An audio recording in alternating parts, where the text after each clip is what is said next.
Halo guys, selamat datang di channel Pojokan Perpus. PKB adalah satu dari sekian partai politik yang lahir di awal bergulirnya era reformasi. PKB merupakan partai berhaluan Islam dan memiliki keterkaitan dengan ormas Islam terbesar di Indonesia, yaitu Nahdlatul Ulama atau NU. Hubungan PKB dengan NU itu bahkan sudah terlihat sejak pembentukan PKB. Dilansir dari situs resmi PKB, setelah tumbangnya Soeharto, banyak warga NU yang mendambakan berdirinya partai politik yang dapat menampung aspirasi NU secara khusus dan umat Islam secara umum. Saking antusiasnya, mereka bahkan ikut mengusulkan nama, lambang, visi misi, dan ADART parpolnya. Ormas NU memang tidak bisa dipisahkan dari politik. Dilansir dari NU Online, NU sudah berpolitik bahkan sejak awal kemerdekaan. NU bahkan menjadi partai politik dengan nama yang sama, yaitu Partai NU. Partai NU sempat mengikuti pemilu pertama Indonesia di tahun 1955 dan berhasil memperoleh 45 kursi di parlemen. Eksistensi Partai NU ini bahkan bertahan sampai era Orde Baru. Barulah pada tahun 1984 lewat Muktamar yang ke-27 disepakati bahwa NU harus kembali ke khitohnya sebagai organisasi keagamaan yang murni, tidak lagi berpolitik praktis. Atas dasar itulah ketika PBNU didesak untuk mendeklarasikan partai politik di awal-awal era reformasi itu, mereka menyikapinya dengan sangat hati-hati.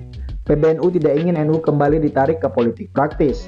Namun di sisi lain desakan dari warga NU di akar rumput agar NU mendirikan partai politik semakin kuat. Lambatnya respon PBNU pada akhirnya mendorong sejumlah kalangan NU di daerah untuk mendirikan partai politik secara mandiri. Seperti Partai Bintang 9 di Purwokerto dan Partai Kebangkitan Umat di Cirebon. Euforia umat NU semakin besar mengingat 1 tahun setelahnya, yaitu di tahun 1999, akan digelar pemilu pertama di era reformasi. PBNU akhirnya luluh. Dilansir dari tirto.id, PBNU kemudian menggelar rapat pada 3 Juni 1998 untuk membicarakan tentang penyerapan aspirasi warga NU. Rapat ini menghasilkan terbentuknya tim 5 yang terdiri dari Kiai Ma'ruf Amin, Kiai Said Akil Siraj, Kiai Dawam Anwar, HM Rozi Munir, dan Ahmad Bagja. Tim 5 ini dibantu oleh tim asistensi yang bertugas menghimpun dan mencatat semua usulan pembentukan partai.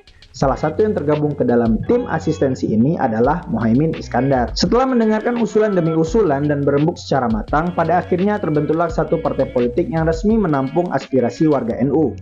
Partai itu diberi nama Partai Kebangkitan Bangsa atau disingkat PKB. Lambang partai dibentuk menyerupai bola dunia yang menampilkan negara Indonesia, lalu dikelilingi 9 bintang dengan nama partai di bagian bawah. PKB pun memilih warna hijau sebagai warna dominan yang identik dengan ormas NU. Deklarasi PKB dilakukan di kediaman Gus Dur yang saat itu menjabat sebagai Ketua Umum PBNU pada 23 Juli 1998. Matori Abdul Jalil ditunjuk sebagai Ketua Umum pertama PKB. PKB lalu mengikuti pemilu 1999. PKB langsung tancap gas dan mengagetkan semua orang ketika partai baru ini berhasil meraih suara ketiga terbanyak. PKB hanya kalah dari PDIP di posisi pertama dan Golkar di posisi kedua. Dengan mengantongi lebih dari 13 juta suara, PKB berhasil mengirimkan 51 kadernya ke parlemen. Yang lebih mengejutkan lagi, lewat dukungan PKB inilah Gus Dur berhasil menjadi RI 1. Di balik prestasi itu, PKB telah beberapa kali mengalami konflik yang melibatkan Gus Dur dengan ketum partai PKB lintas generasi. Misalnya konflik internal antara kubu Gus Dur dengan kubu Matori Abdul Jalil tahun 2001, konflik kubu Gus Dur dengan kubu Alwi Shihab pada tahun 2004, dan yang paling heboh konflik Gus Dur dengan Muhaimin Iskandar tahun 2008. Konflik internal ini memiliki pola yang sama, yaitu dipicu oleh manuver ketua umum ke kubu lawan yang tidak disenangi oleh Gus Dur. Tercatat PKB tidak pernah absen dalam pegelaran pemilu sejak bergulirnya era reformasi. Suara yang diraih PKB di setiap edisi pemilu sebenarnya fluktuatif, tapi perolehan suara PKB tidak pernah berada di bawah 4%. Yang menegaskan eksistensi PKB sebagai salah satu partai besar di Indonesia.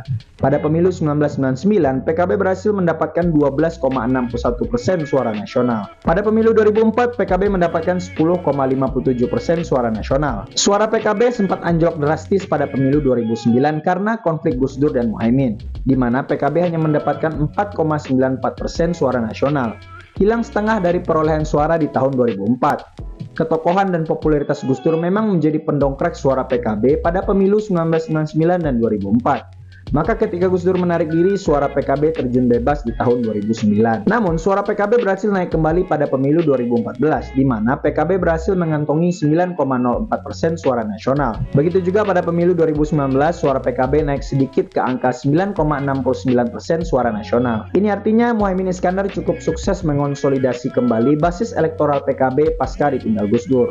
Basis utama pendukung PKB berada di Jawa Timur dan Jawa Tengah. dua provinsi yang selalu menyumbang suara terbesar dalam pemilihan. Maka tidak heran PKB selalu dilirik oleh koalisi partai untuk memenangkan pemilihan presiden. Pada pemilu 2024 ini, PKB telah memutuskan bergabung ke koalisi perubahan yang beranggotakan Nasdem dan PKS. Komposisi koalisi ini terlihat unik karena menjadi tempat berkumpulnya kelompok nasionalis, Islam tradisional, dan Islam perkotaan. Oke, jadi sekian dulu video kita untuk kesempatan kali ini. Semoga dapat memberikan manfaat bagi kita semua. Sampai ketemu lagi di edisi video profil parpol berikutnya.